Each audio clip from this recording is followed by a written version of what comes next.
Namaskar. Welcome to Ek Samvaad at Arunim Ankuran. On the occasion of Indian Air Force Day, it's a great privilege and honor for us to have a conversation with Air Vice Marshal Suryakant Chafekar. He is a distinguished officer from the Indian Air Force, and we are going to talk to him about his journey today. Thank you so much, sir, for joining us on Ek Samvaad. Thank you very much. Thanks for calling. A word about Arunim Ankuran. This is an initiative for positive social change through self-development. The goal is greater well-being and happiness for all. At Arunim Ankuran, we believe that each person is unique and special in some way, that each person can make an impact, each person can make a difference, and that's what keeps us going. Air Force Day is celebrated to raise understanding around the world about Indian Air Force as an organization that works towards supporting national security.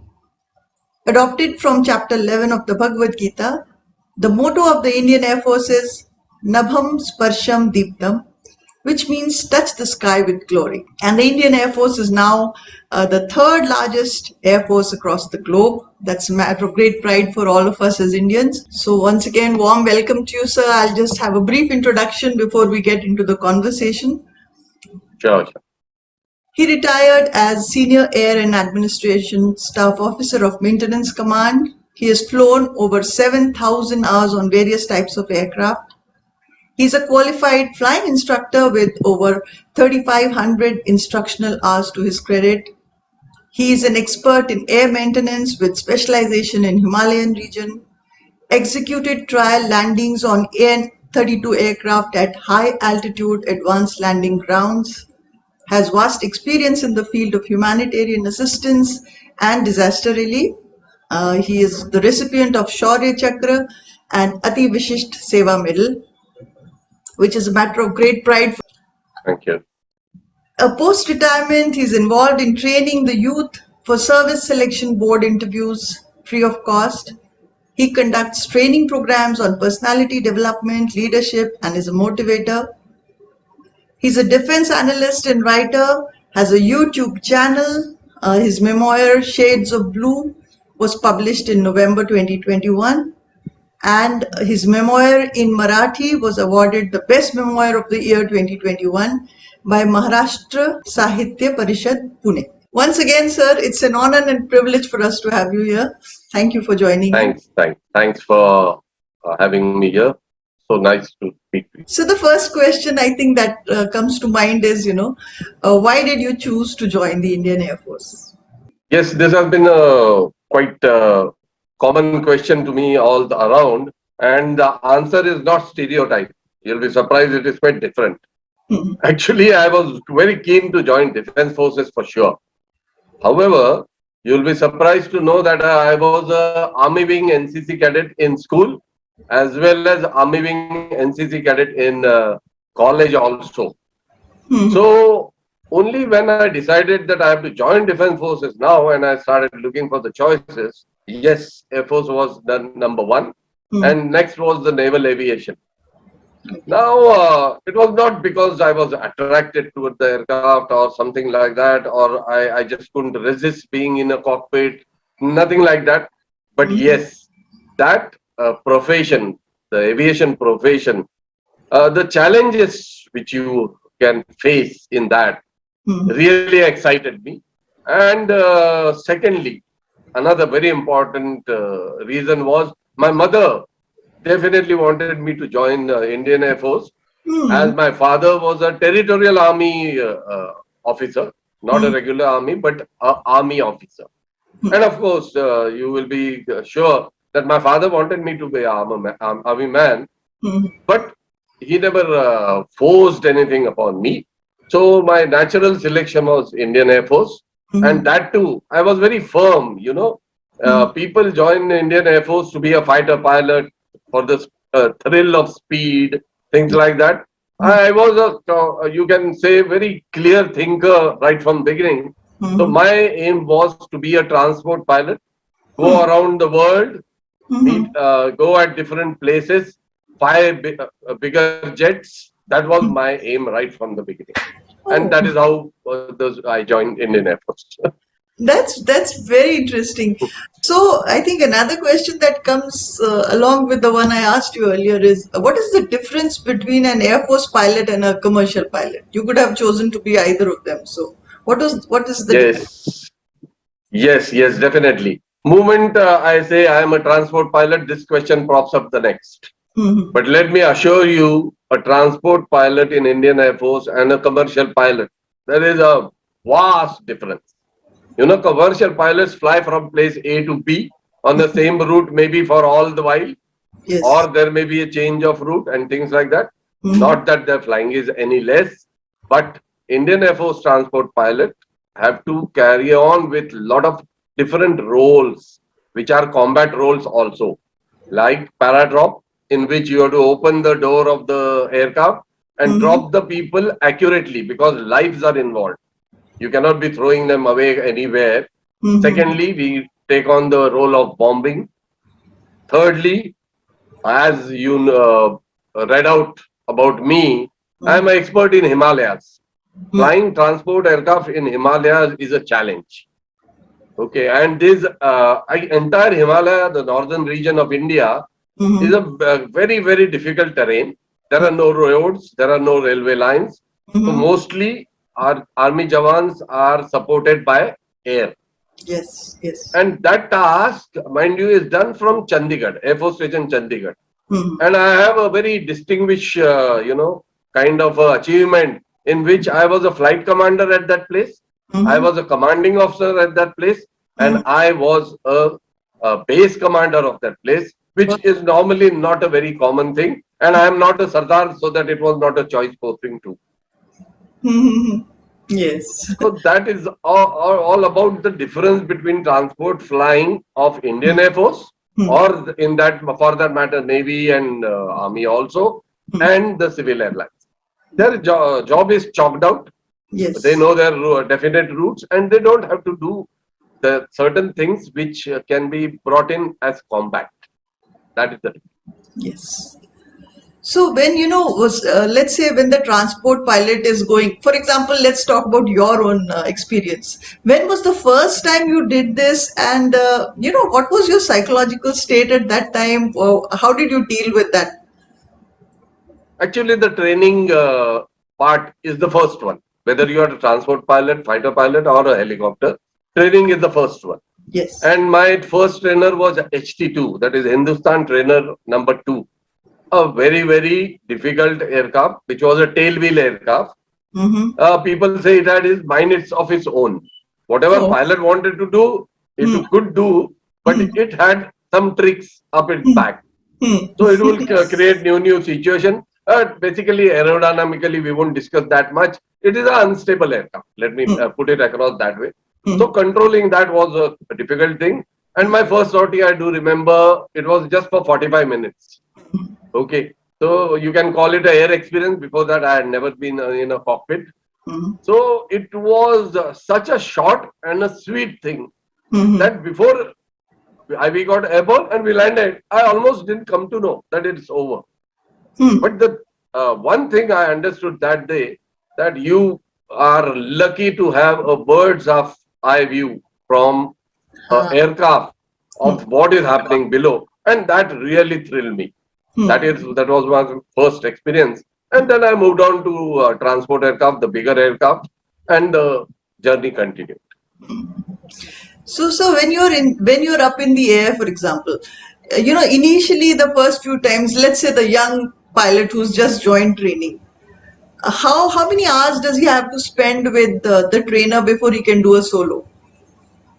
Yeah, actually, this is another difference which is between a commercial pilot and a Air Force pilot. Indian Air Force pilot. We do not have hours and hours to spend on or give it to a pilot trainee. Hmm. The reason is obvious. Money, it costs. Aviation is a very expensive business and it Hmm. costs money. Hmm. So we are to perform and reach a certain standard in shortest time. So around 10 to 12 sorties is the what we get to get your first solo, first solo, and thereafter again some training takes place. again you go solo. So that process continues. But yes, they say, there is a saying when you are a trainee, they keep saying, oh, even monkey can fly, but you have a time limit. For Hmm. an Indian Air Force pilot, there is a time limit. So you have to achieve within that.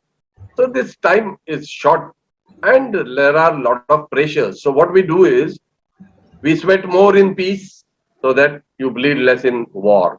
Yes. Same time, we work very, very hard on ground so that the cockpit time, which is very less, which you can compensate by the preparation on ground.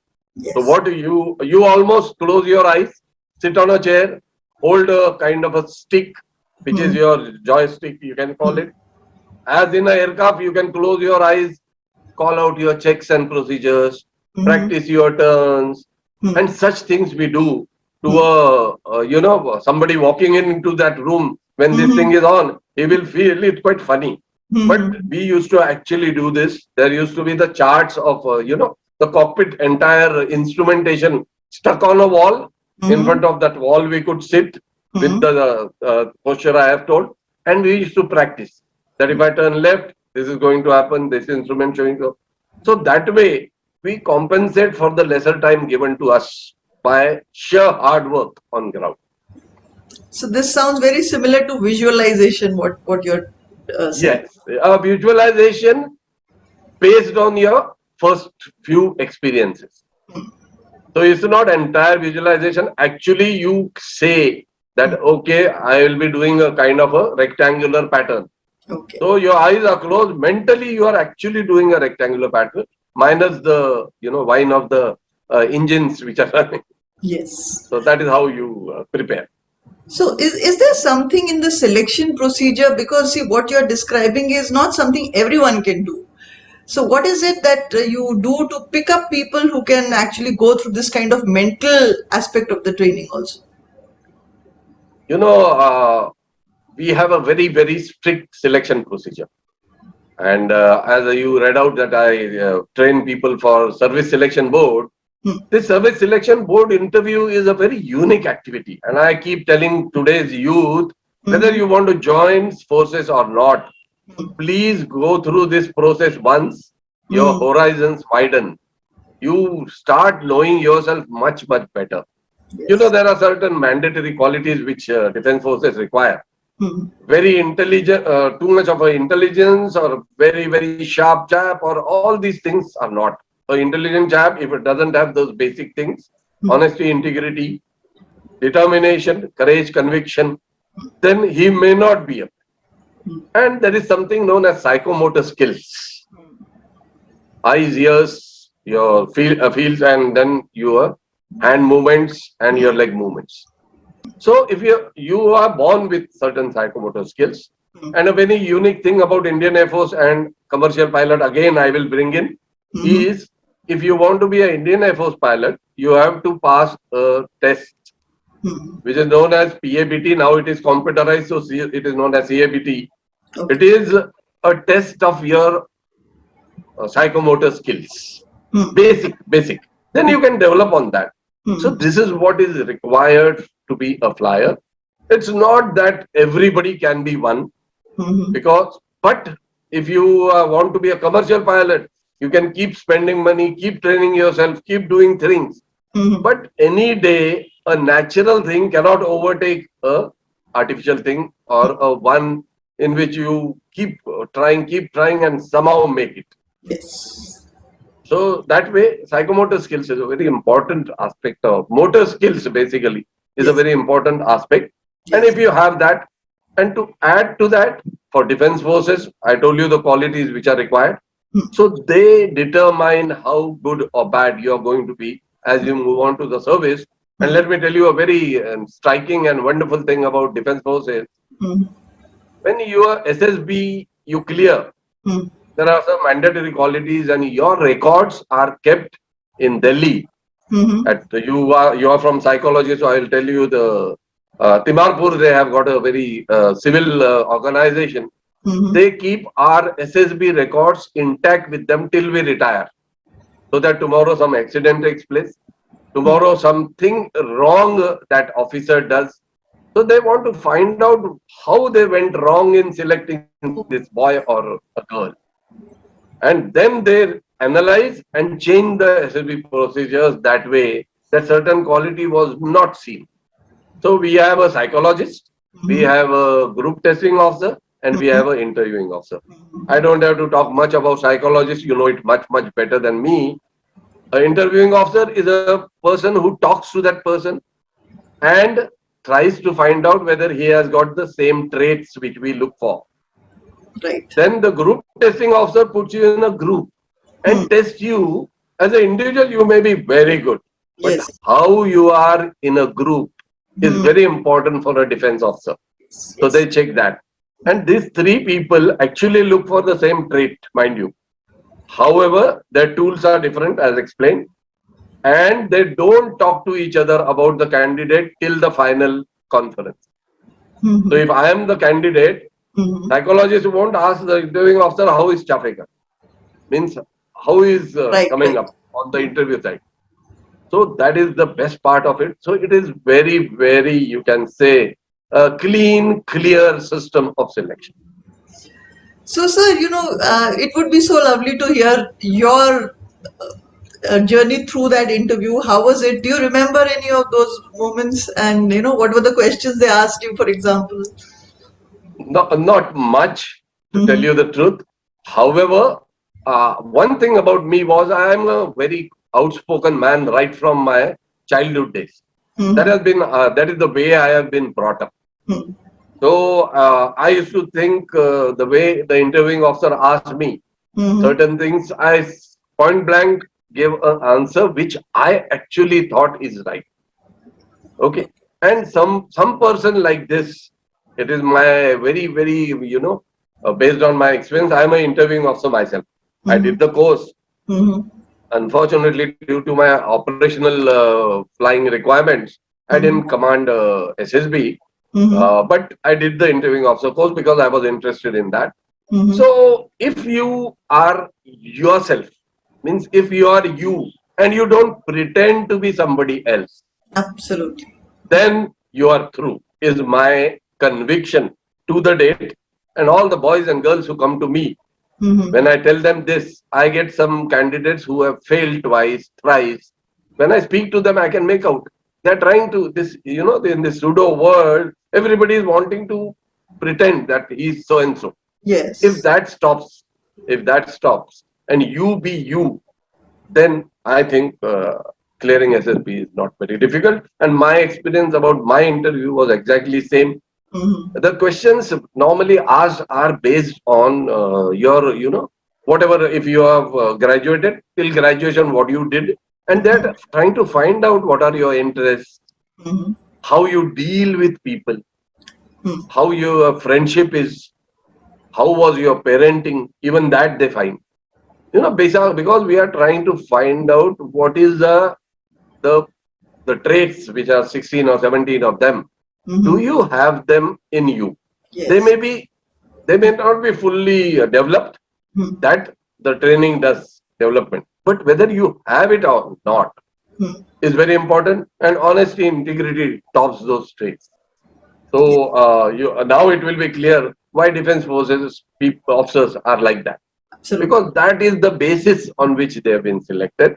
Yes. Few aberrations are of course there, so then they go back to SSB and check where it went wrong and rediscover, you can say.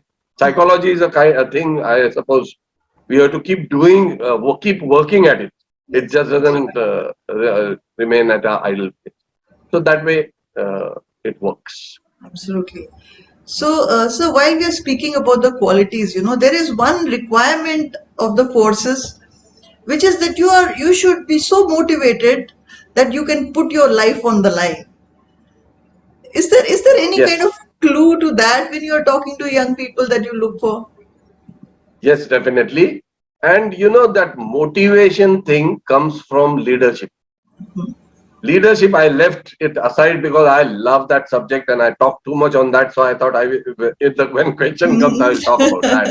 Yes. Leadership is a must. Okay. And if you have leadership, what always it is said that in a corporate, suppose some leader is there in a corporate, he has many other different means to motivate that chap. He can pay him more, he can give him bonuses, he can give him allowances, he can give him free rides to different places or holidays to different countries. In defense forces, you can't even give him leave. Leave aside other things. A Yes. leave which is authorized to him, you can't give based on the circumstances. At times we try and do it. So how do you lead? You lead by example. And if you have to lead by examples, there is no pseudo thing in it.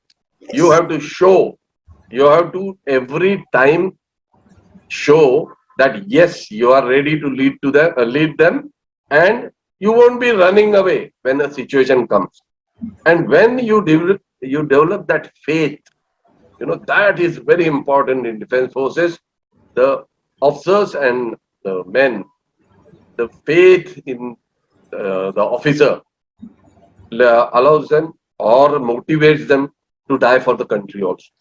So leadership is a very, very important aspect of life. And I am of a person who fully believes that leadership can be developed. It may be an inborn trait, yes, partly, but it can be developed. And in today's, the environment around, the social activities which are going on, leadership is a must. And within leadership, I think decision making, courage, conviction are the ones which should shine more Yes. Absolutely. than majority problems of the society. So if you want to the society to be good, always have a look at what defense forces are doing to bring up their officers to this level.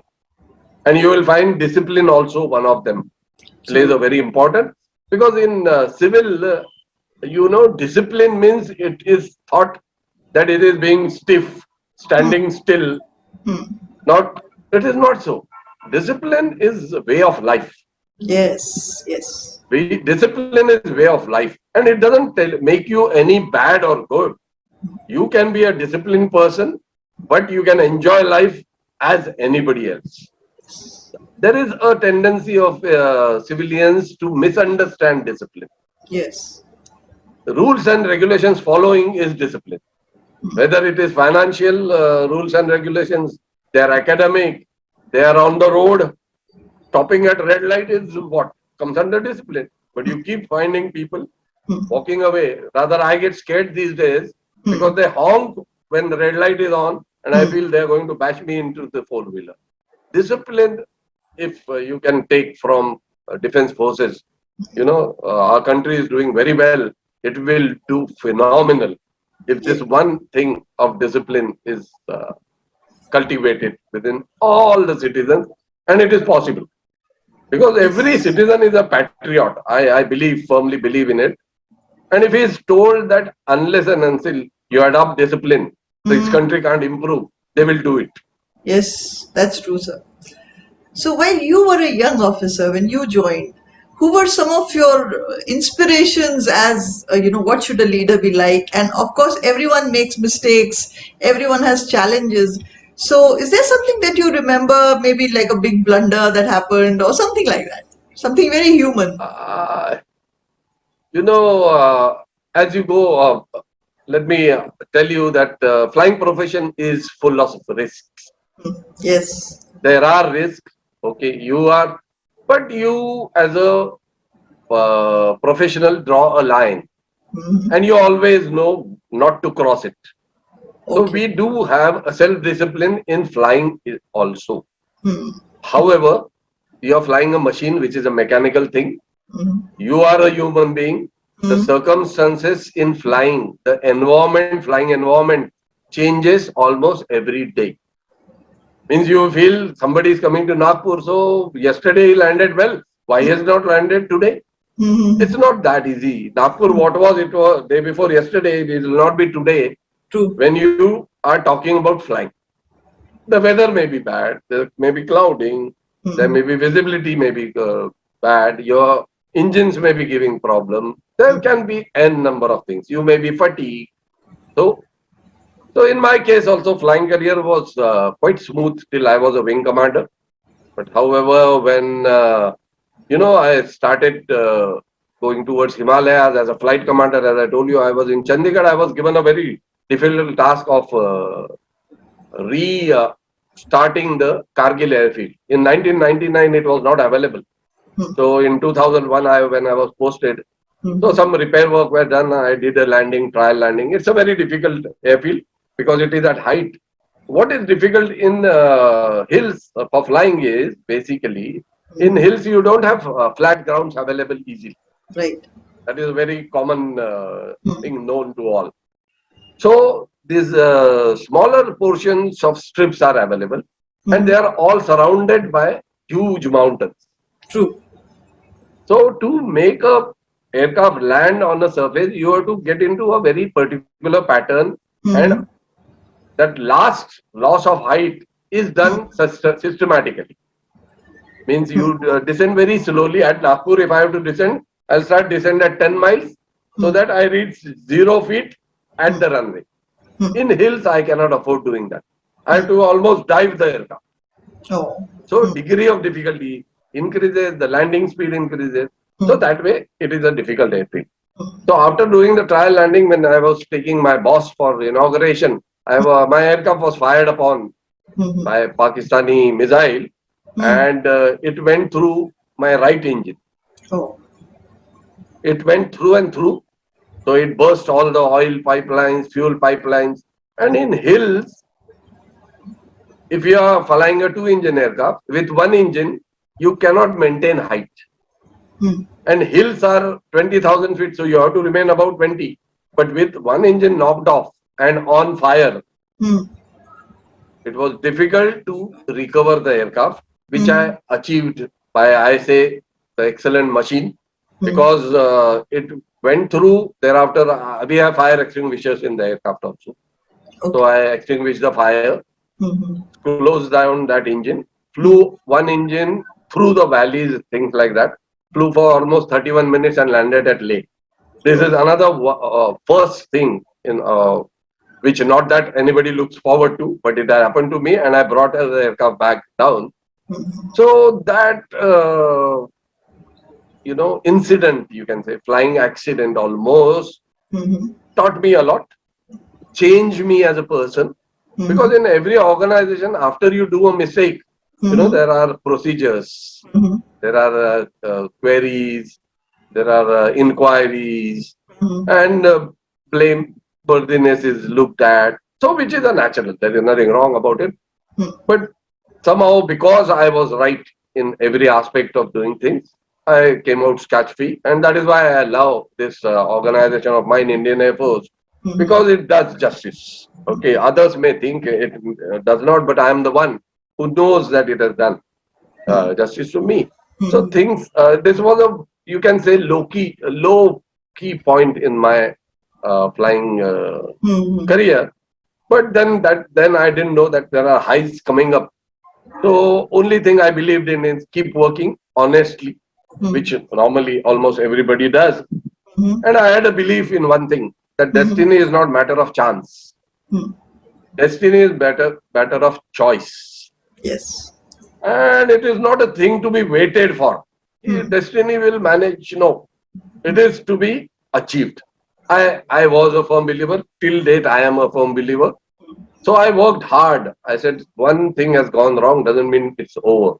Yes. Okay, the organization top man also told me that this is quite a bit. You decide whether you want to be a civil pilot. That's why when you told the comparison, I told you the very differences. I didn't want to be one.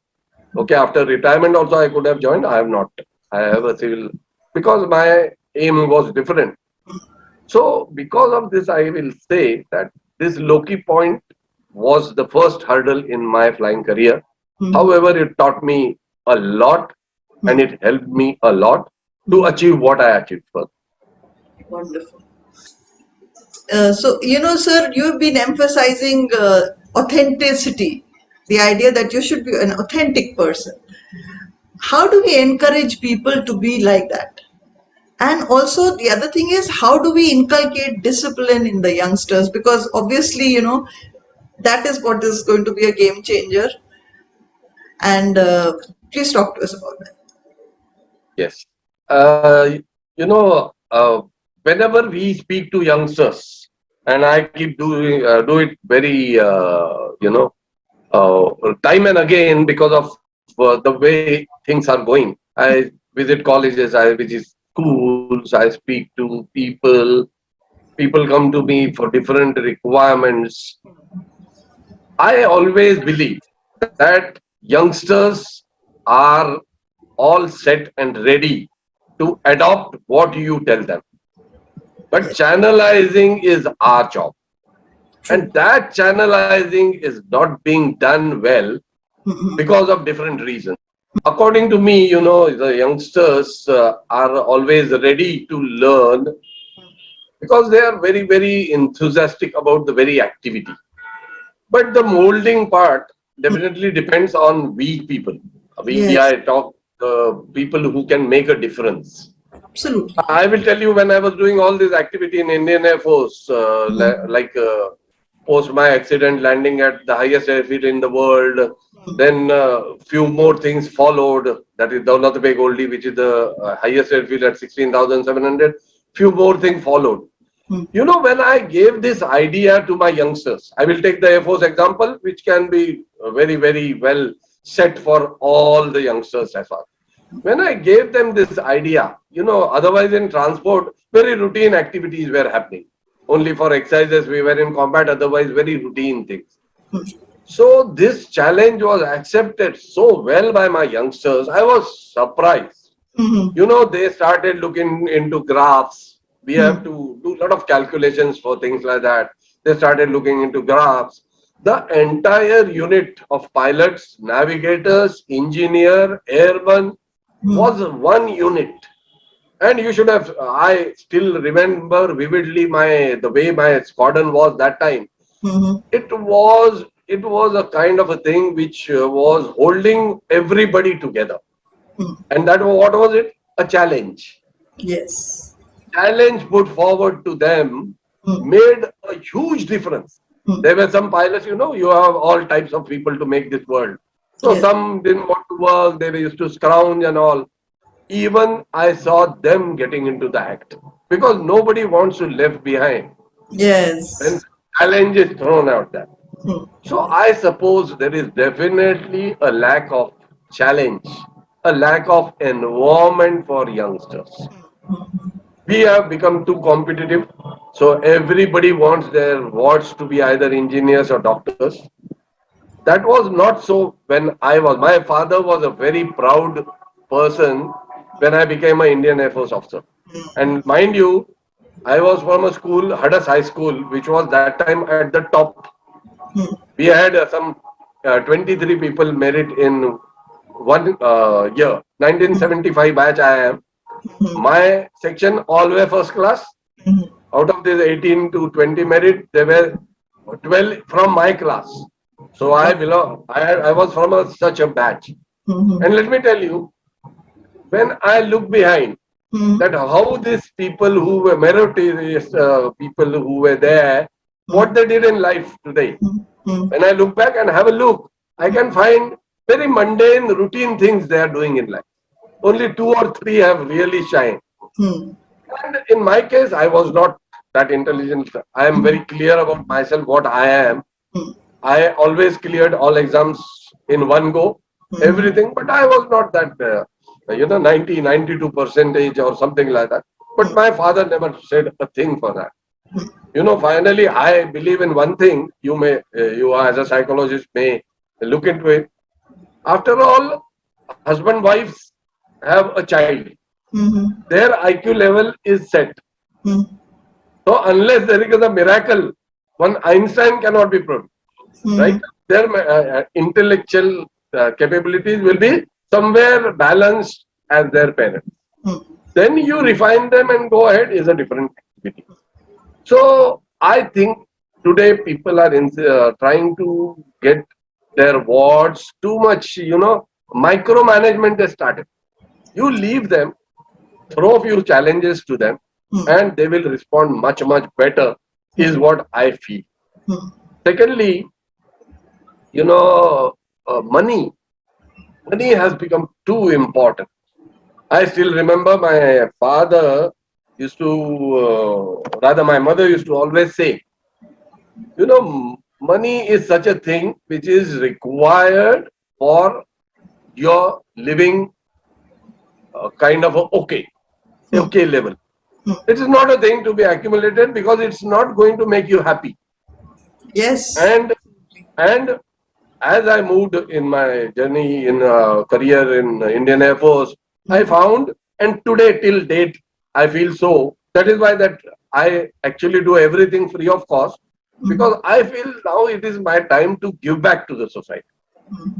Because what I get from as a pension is okay for me for two square meals. Why that less? I can indulge in whatever I want. So why earn more? So this credit about this thing I give fully to my parents. So my appeal to the parents will be, yes, money is required. Nobody is saying not required. How much required is a very Yes. important aspect to be imbibed on your child. Secondly, honesty, integrity, and become almost a thing of past. Somebody, your taxi driver or somebody returns your purse which you have forgotten, comes in newspapers now. And your and my time, it was a common thing. If somebody has left it, give it back to him. So that itself is a reflection of the society, that how we are thinking. So Yes. maybe I feel I blame myself equally that I am not channelizing these youngsters. But while channelizing, there are a lot of other problem areas which you also must be facing as a psychologist, and you will agree with me. These days, telling youngsters moralistic things straight away, they will sleep off. So they require something very interesting, something which will really challenge them, something which will at first and then put in some moralistic aspect of life. So their absorption of it is much better. Yes. That Yes. has been my experience. I've been trying this out. It is working quite okay. And I suppose all now we have the maximum number of youngsters, 60%. And I have a firm belief, if you have to change social, political, or any change you want, it is youngsters who can make the difference. Yes, sir. Absolutely. We can only guide or tell them how to do it, but actual action orientation is with youth. And this is the best chance for India to use it in a best manner. That is why that was the only sole reason for Yes. which I wrote my, memoir, because in that there is a lot of learning that the organization is never a bad place. Certain individuals may be creating problem for you, but just keep blaming organization and leaving it is not the answer. Stay there, fight it out, and you will find things will work. And they work for me. After my accident, I got something which is not sought for, a kind of a displeasure for activity. And within 6 years, I was on the other side of the graph. I got gallantry award for an act which I did, because self-belief and belief in honesty and integrity. What I have done is right. I have said the truth. Maybe as of now there will be a hurdle, but as I move on in life, things, the honesty will win. That is what has to be imbibed these days. What people, youngsters, think that honesty wins, and all these are just for bookish kind of a thing. So they Yes. need examples, and I got an opportunity to be an example. So that is why I think I put it across in the book, and that is how I feel. That I've read a book, Die Empty, by Todd Henry. I'm not sure whether you have read or not. It says die empty. in that he is putting across a simple, and I was encouraged quite a bit by that for writing also my book. He says you have lot of good things in you. That is, he's talking about a common person, you, me, any X, Y, Z. He said there is a lot in you which is good, nice, but you tend to keep it with you and take it to your grave. He says try and give it away when it is possible, and you will find it will help everybody.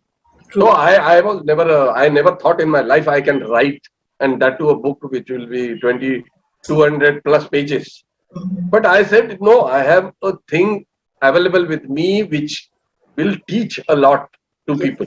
Yes. So I started. So I believe if there are few more people who think like this, that whatever, you can be a good artist, you can be a good writer, you can be a good educationist, whatever good you have, Yes. we tend to feel no, it's not that good that I should tell people. There is a hesitancy.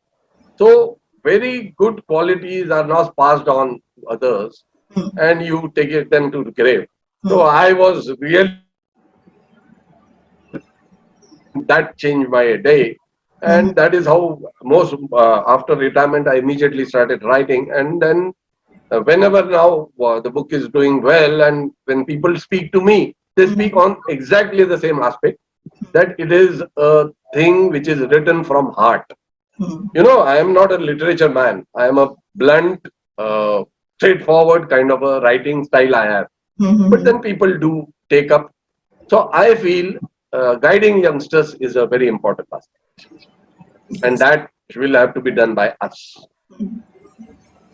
So, sir, it's very important for us to talk about probably that most adventurous trip you made to one of the highest, you know. Please talk to us about that experience. In terms of, what did you go through in doing that? What was the preparation you went through? Actually, in a in a country I was born where there is a highest airfield, number one. So I feel very proud about it. People keep talking big about how Switzerland is. I am very happy that I was born in this country where the highest airfield is. So Yes. that is the starting point. If it was not there, it was not possible. Number two is, I had that low point in my life, which I explained you. So I was very clear that I am capable. I am professionally sound. I have the spirit to do things well. So Pakistan border, this happened to me. I selected China border when I got a chance. Rather, this Daulat Beg Oldie landing, one landing was done way back in 1962 in a packet aircraft, but thereafter nothing happened for 45 years. Two, three things. Politically, we were not wanting to look towards China. We were very Pakistan centric. Number two, the area is very, very hostile. It is a hills of 22,500 feet. Oh my God. Okay, there is no runway, proper bitumen runway or something like that. It is a kacha airfield, unpaved surface. So dust raising winds. The weather conditions are very bad. It snows quite a bit. The temperatures reach minus 48 degrees centigrade. China line of actual control is 6 kilometers from there. So political will was not there. Okay. There is no aircraft in the world which can land at that heights and switch off their engines. Okay. Still there is no aircraft in the world, because maximum is 13,000 feet. You can switch off your engine and restart. Why? Lack of oxygen. That's all. Oh. Because oxygen is less, you require oxygen and fuel to start an engine. If you switch off, oxygen is less, it doesn't start. So we had to do something which is kind of a out of aircraft capability performance crafts. Okay, so it requires a courage. Yes. Luckily, because of my this down thing, I was quite enthusiastic. When I speak, also people say that enthusiasm shows maybe. So I've been like this all through, possibly. So I decided I will do it. So I proposed, planned, and executed this activity. However, I can propose plan, but I was a junior officer, group captain. If Mhm. my boss said no, the whole thing would have collapsed. Mhm. So for that, I am indebted to my another very good leader, Air Marshal Barbora, who was my AOCNC then. Mhm.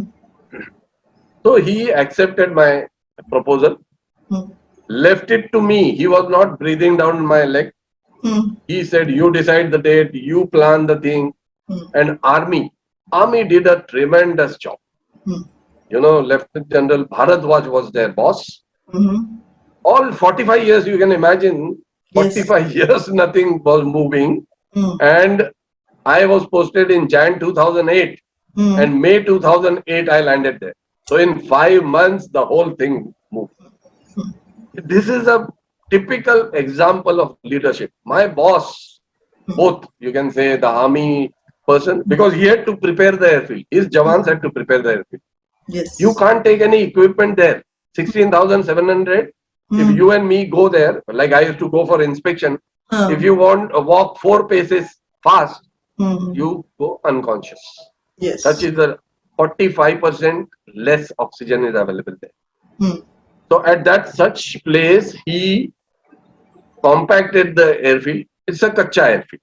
Mhm. I have got a small clipping anytime which we will can have. Mhm. That gives a thing that dust raises. Whenever you open full engine, dust raises. So the problem was aircraft problem. The problem was political. Mhm. The problem was diplomatic. Mhm. The problem was weather. The problem was the Himalayan region itself. Yes.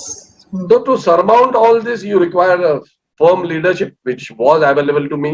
Mhm. I considered it myself very lucky that Mhm. he took over as CNC, Air Marshal Barbara, on 1st Jan 2008. Mhm. I took over the squadron there, AN-32 squadron, Mhm. on 1st Jan 2008.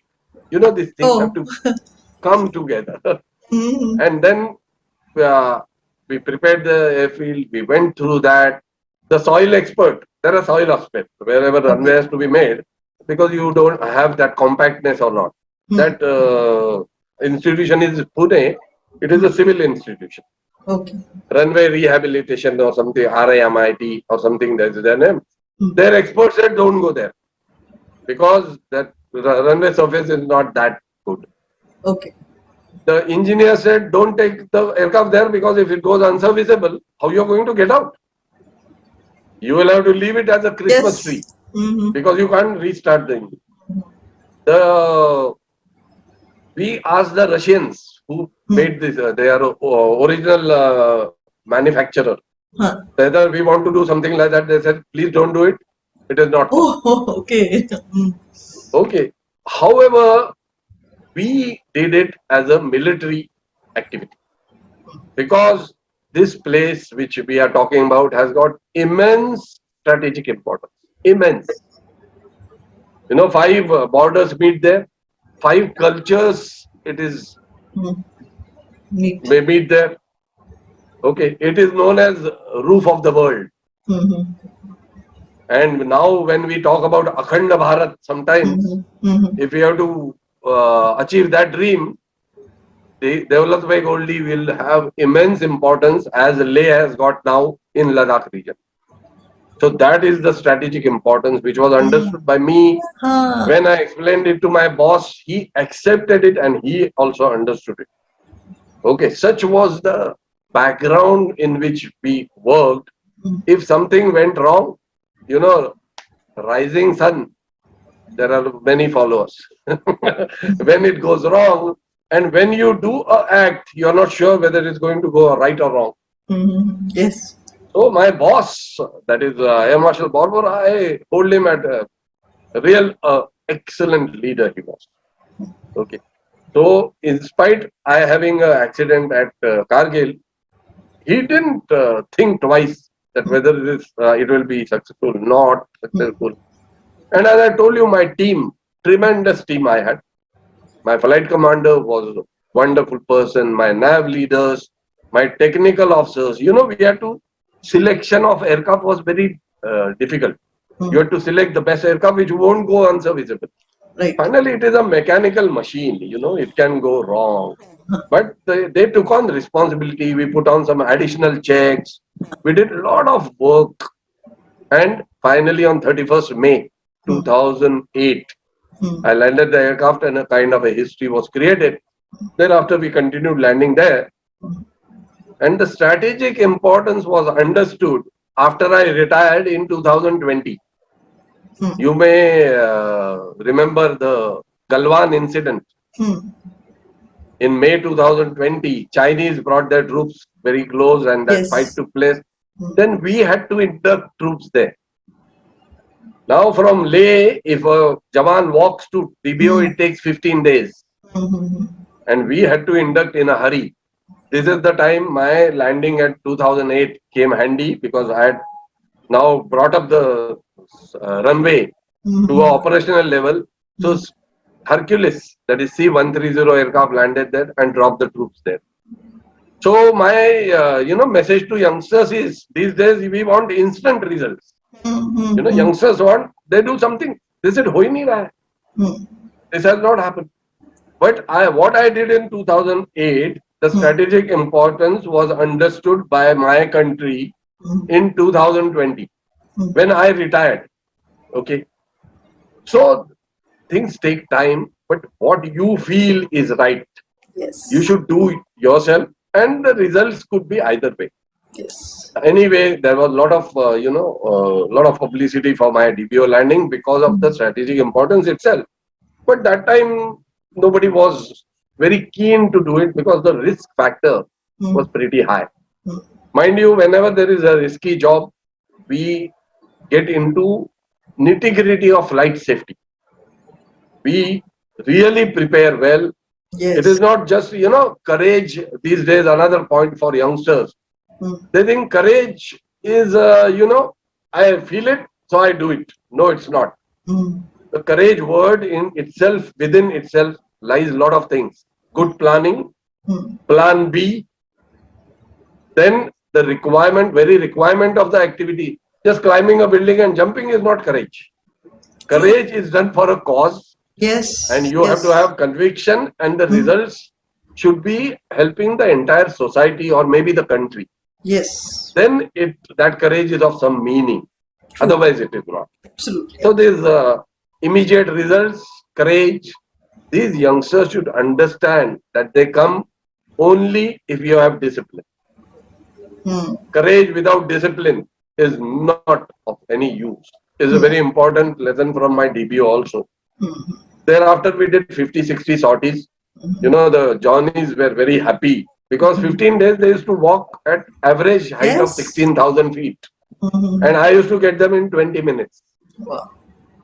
So when you are convinced, you should go ahead and do a thing without thinking much of what is there for you in it. Yes. These days, there is a lot of thinking. Mera kya hai isme? Am I getting money? Am I getting? In this case, there was nothing for that. But the very thought of that is going to help the entire country, which it did. So late, means understanding of people was much, much late. But then it happened. And Swatantra Veer Savarkar, I believe in, he had a very nice quoting. He had said, he quotes when he was talking to Jawaharlal Nehru after, independence, he said that our borders need to be secured. Secured means they need to get internationally recognized. Now, if you look at the picture, they are not. With China, we have line of actual control. That means they move little, we move little, it happens. With Pakistan, we have line of control. That is also not a recognized thing. Tomorrow with something. So that was not that. And he made a very real statement in which I believed, and that is also one of the reasons why I attempted this. He said that, borders are drawn with the sword and not with thread of charkha.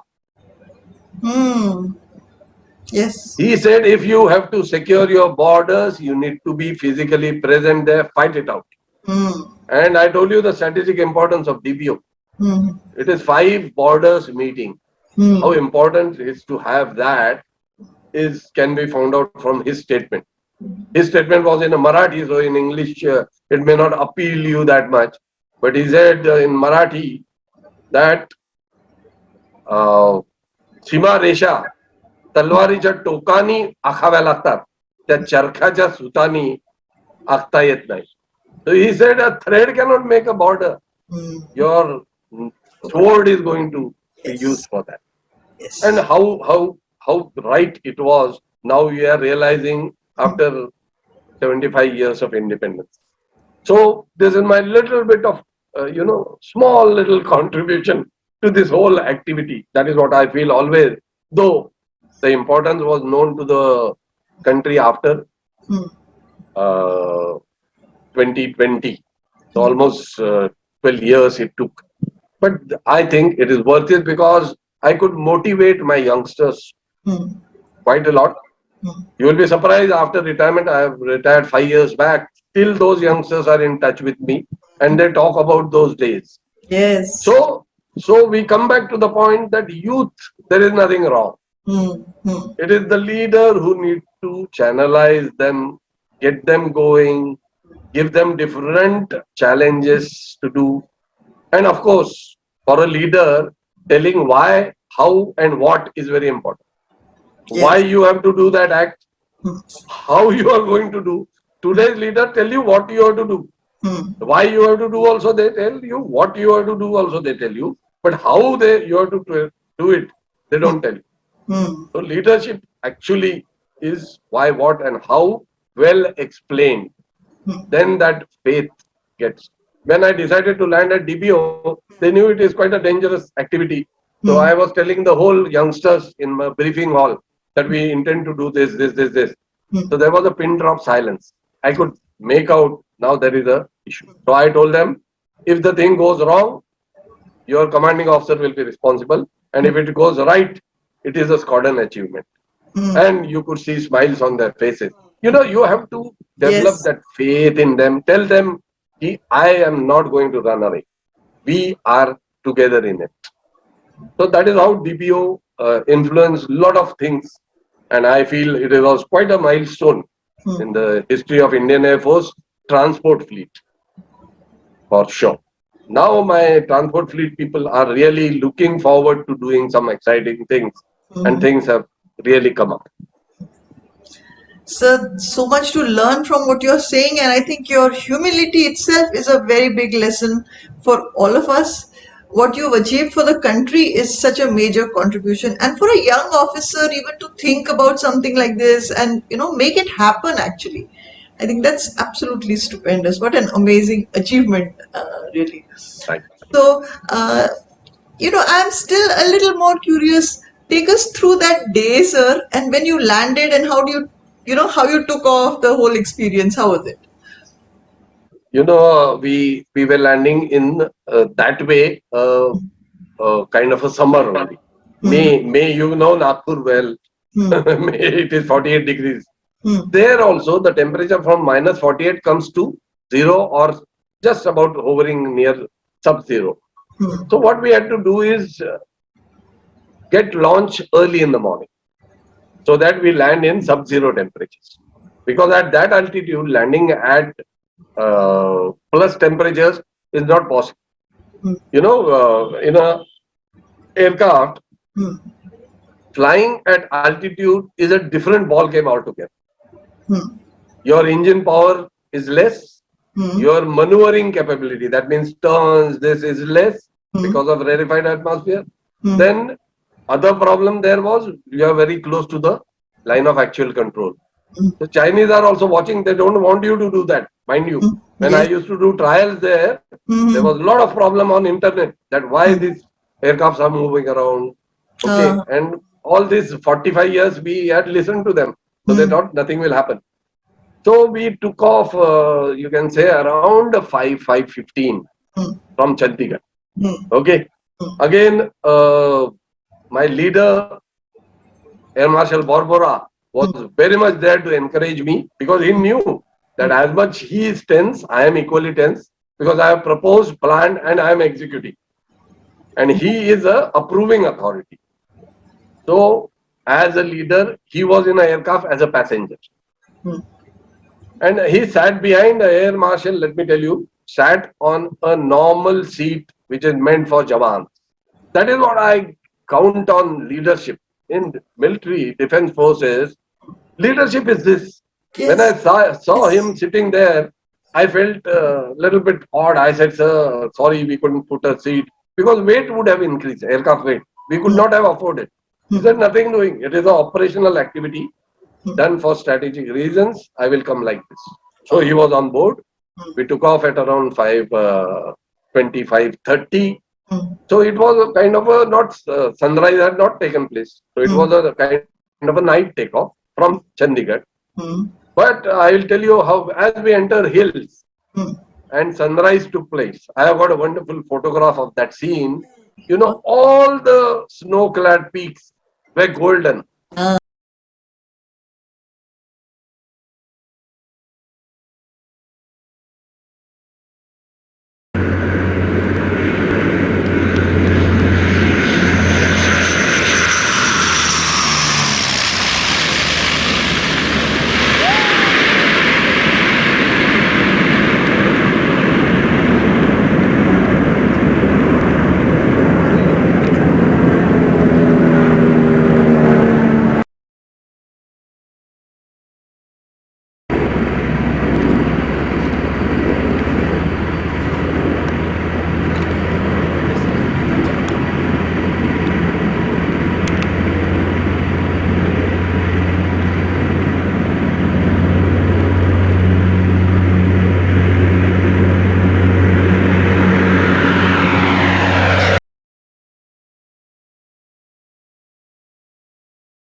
It's a scene, you know. That's why I say for adventure, people keep paying through their nose. Here is a profession where adventure is part of you. And such experiences you get free of cost. It is. It was such a wonderful scene. Means I was tense. Everybody was tense. That a new thing.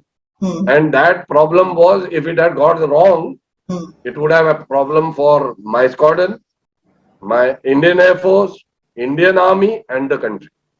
So the responsibility was immense. But when you look at such scenes, you are lost.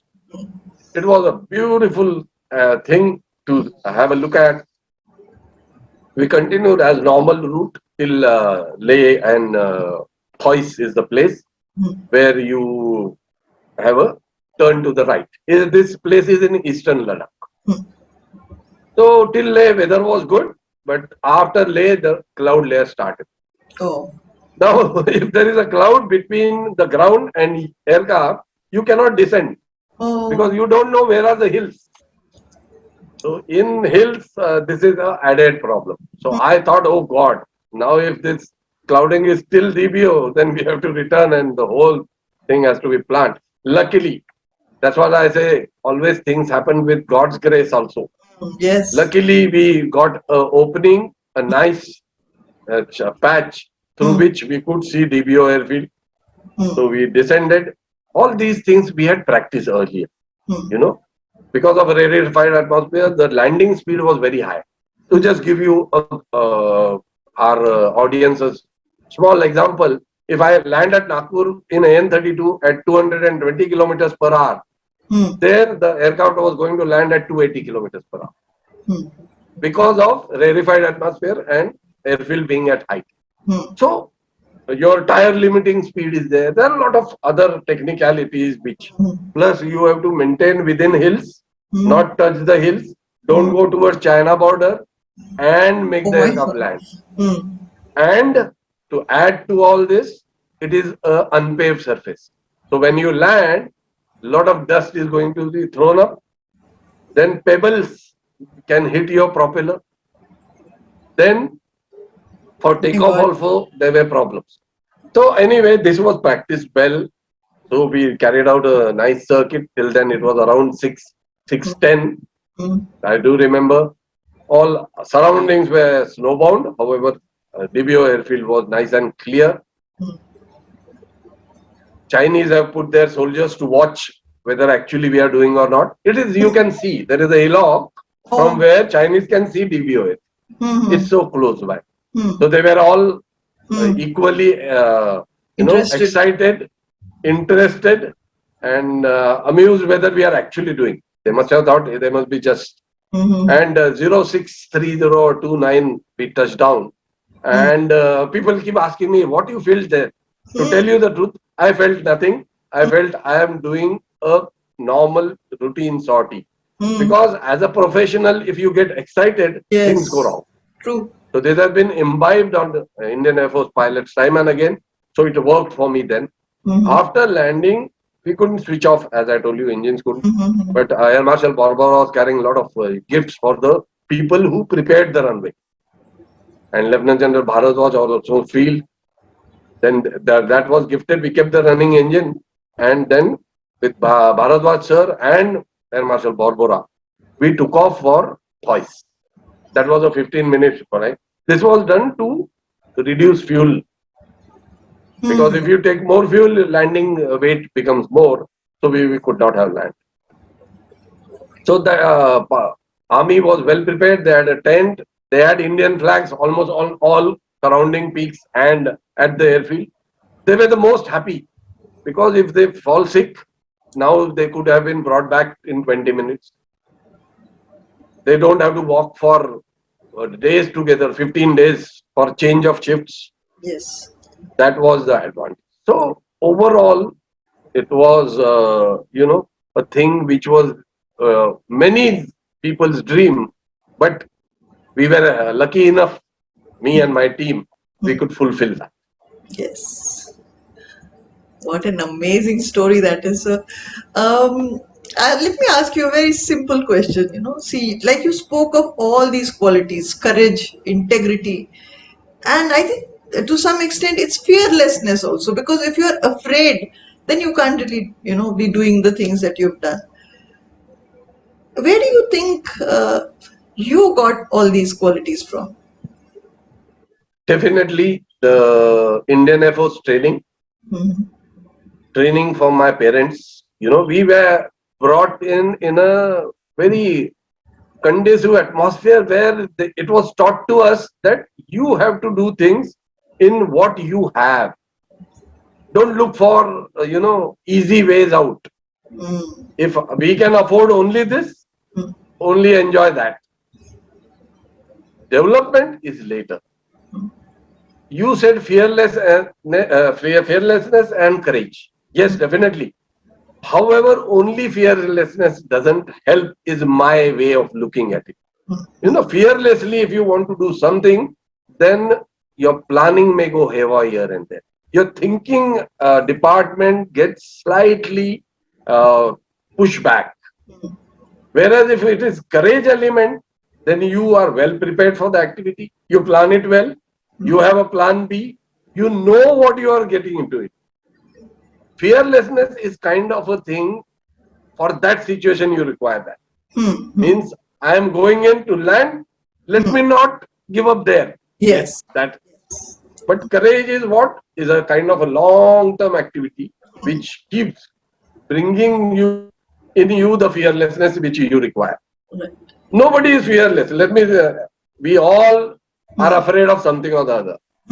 However, if you go systematic way and develop that courage, then fearlessness reaches you automatically. That is what I feel. And that is the way I feel. Yes. I was brought up. So in my case, as you have asked, I have been quite a kind of a upright person, which you say. Okay, these days, in certain corporates, in many government organizations, uprightness is not considered a very good thing. Okay, but that was very, very part of me right from the beginning. And I feel uprightness, straightforwardness, you are not being blunt or ruthless. You are trying to follow a path which you believe in. I believe in that if I do things right, and I give a lot of credit of this to my parents and my mother especially. She was very, very clear about things.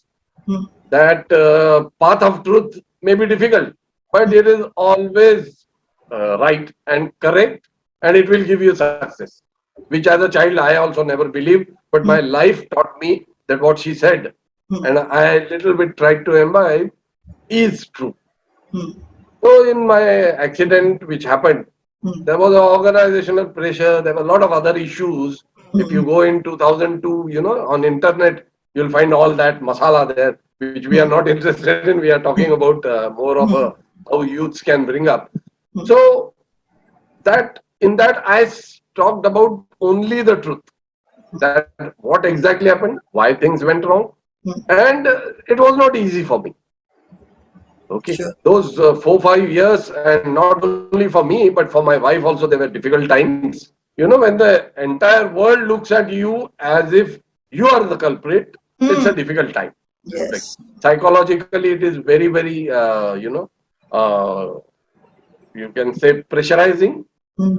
But my upbringing from my father, mother, being that this will always take you to success, I had that conviction. Hmm. Yes, I am spoken the truth. Maybe right now I am in a kind of a problem area, but it will come out. And yes, my life shows that if you are following this path, it Hmm. works. And TPO happened, and everybody, mind you, everybody forgot of my Kargil. It was only after retirement I brought it up. That no, it has not been all nice and good and rosy path. It Hmm. has been this also. Rather, to tell you, just as we are moving on, Hmm.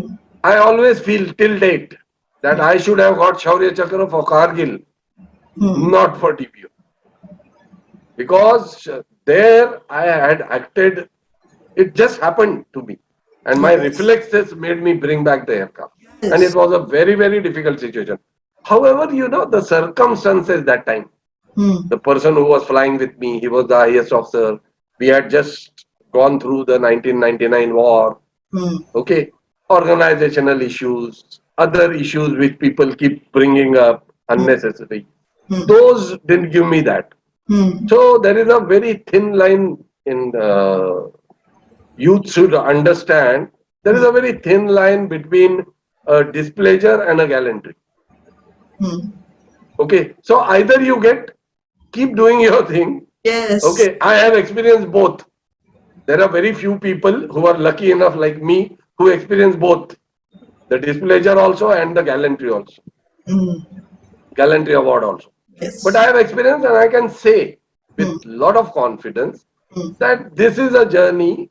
If you have been truthful Hmm. in, then it will take you to that point. In my case, almost my topmost boss also had told me, now this accident is going to be a low key for you, a career wise. But Hmm. I said, so it be, so Yeah. it be. Everybody does it. So I continued, and I retired as a Air Vice Marshal. And the prediction then was I will retire as a wing commander, 4 ranks less. Hmm. Okay. So what you believe in Yes. is the thing, and that depends on what type of training you have gone through, what type of character building there has been. We are from a middle class family. Okay, Hmm. we are not very rich or something like that, but the way we have been told things, and I feel in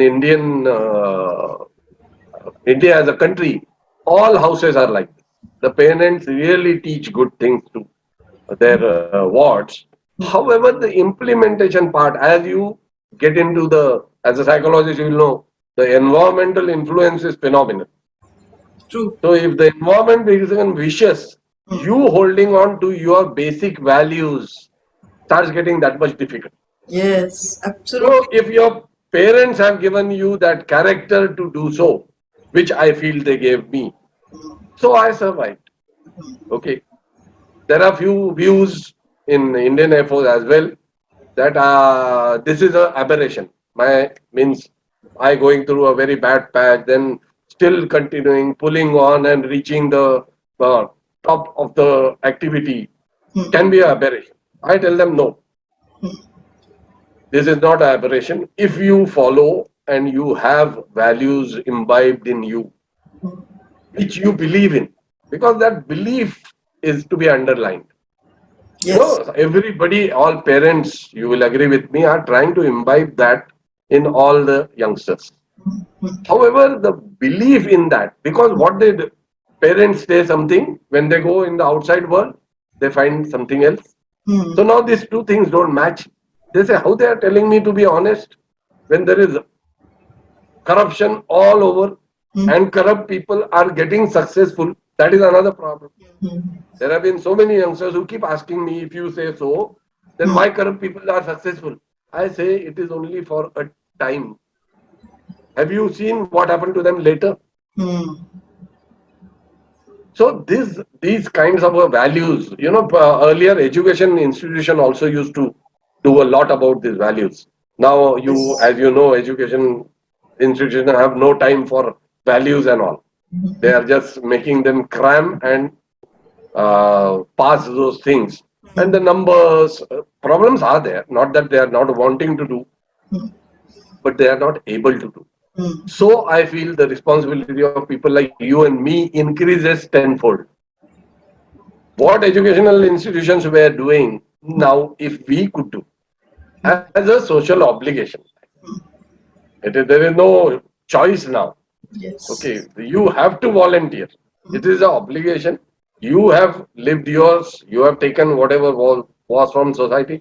Now it's a give away time, and everybody should do that. That is what I feel. Yes. Such a wonderful conversation, sir. Um, just before we conclude, is there something that you would like to share with youngsters about, how life in the Indian Air Force changed you from the person you used to be to the person you are today? You have become an inspiration for so many thousands of people, and your story is so inspiring. How did the journey in the Air Force influence you and impact you as a person? The very first point in this, I will say, is applicable to all the organizations people work across. Means you can apply it laterally. When office staff get together, what is the common point of discussion? How their boss is not good, Mhm. or how their organization is unjust. Here, from my own example, I like to say that as a organization, Mhm. no organization is bad, because finally people in that organization make their organization. However, if you have gone through a bad patch, that could be possible because of an individual not being with the organization. Mhm. So you need to say, yes, it's okay. The organization has done so much for me. So this can be one small little aberration, and I will accept it and move on. Whereas what we do, even in services, I find little bit of hitch, and they say, oh, no, this is not okay. Let me do my private license and get onto a airline, which I feel. I have given example of a pilot. Mhm. This example is for everybody. Mhm. IAS officer says, let me join some private corporate. Bank employees think, let's take VRS, because organization now. Organization, finally, you and me make it. Mhm. So how we go through and make it is what is most important. And today's youth needs to understand, because I feel with this IT boom, Mhm. this organizational concept is slightly dissolving. Mhm. It is kind of a second family to you. Mhm. Indian Air Force, has given almost everything what I have today to me. It made me a man out of a boy. Mhm. It taught me how to deal with people. It taught me how to fly. It taught me administration. It taught me almost all the dealings which we do with other people. Mhm. A training of an organization like Indian Air Force is so good that you find when you enter and when you leave, it is a sea change in you. And that is possible through people being together, believe in what all I said. Aberrations in every place will be there. Today's youth need to believe in the values which are given to them. That belief is diminishing is a very, very serious issue. When I talk to boys and girls for during SSB, I give them different situations. Okay, what was my first reaction when I was a youngster, and what is their first reaction when now they are facing is 180 degrees. I don't blame them because environment is vicious. The father tells a son, be honest. You should not do this, this, this. He moves out on a road and everywhere he meets with an accident. The police chap comes, ask him for bribe. Whatever, means circumstances and the environment is putting a lot of pressure on today's youth. So for me and you, I always feel it was easier to remain stuck with your values. That's true. For them, it is getting challenging. That is why it is more important to keep telling them again and again that no, it may be a challenge, but you will surpass it. This hurdle you will definitely go over. Today's youth, there are a lot of plus points. They are techno savvy. They are multitaskers. I get wonderstruck looking at them, the way they do things. They are multitaskers. However, for them, they come first. And there I find the problem. And they just don't believe in, set things, rules, regulation. They feel for everything there should be a change. Change is good. But alternatives need to be also correctly given. That's what I feel. But today's youth really is a good, you can say they are easily moldable. Easily moldable. But the efforts put in, maybe because of our population or the politics being given undue importance, or the societal norms which are changing fast, maybe that are hurdles. But if youths are given a proper this thing, channelize them. If we channelize them, then they will definitely. And for that, I got lucky to get into an organization like Indian Air Force, where these were basic values. Okay. Certain corporate world or the open world, they may not get it that freely, or but then now everything is available on internet. Choice, finally, choice is yours. So you choose what is right for you, and that choosing will depend upon how culturally rich you are and what your values have been. So I feel the first 10 years or 15 years in your house, where the external influence is not so much, are very important. Very, very important. And those show, whoever big personalities or people who are honest, done better, if you find their childhood, look at their childhood, peep into their childhood, you'll find this as a main aspect, the values of life. And today, talking of values of life itself becomes a very difficult thing in front of a crowd, because the environmental pressures are getting too much. That's what I'm feeling. Thank you, sir. I think we can go on and on for a very, very long time, because there's so much to learn from you. Aruni Mankuran is grateful to you for your time. Thank you. No. Same here. Same here. Thanks for having me with you for this interview. And what you are doing, I want to do the same. So I'm always happy to be in such conversation. Thanks a lot. Thank you so much. Thank you. Okay. Bye-bye.